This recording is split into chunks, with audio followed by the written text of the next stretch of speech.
আসসালামু আলাইকুম। এই যে দেখতেছেন এখন কি সুন্দর আপনার লেভেল হয়ে গেছে। তা আপনার সবসময় মাথায় থাকতে হবে পুরাতন প্লাস্টারের উপর নতুন প্লাস্টার কোনোভাবেই উঠতে পারবে না, এবং নতুন প্লাস্টার আপনার পুরাতন প্লাস্টার থেকে 1 মিলি সমান অথবা হাফ সুতা পরিমাণ ডাউন থাকবে, অর্থাৎ নিচু থাকবে। এইভাবে আপনার কাজ করাতে হবে। এই যে দেখেন এগুলো আমার তুলে ফেলতে হয়েছে। পেন্টের কাজ করার জন্য অবশ্যই আপনার দেয়াল সারফেস স্মুথ হতে হবে, ফিনিশিং হতে হবে। প্লাস্টার 2 নম্বরে কাজ করাবেন না কখনো।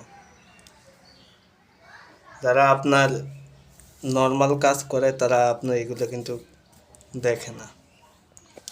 সুপ্রিম ব্র্যান্ড ভালো লাগলে আসবেন, না হলে দূরের মাথায় থাকবেন।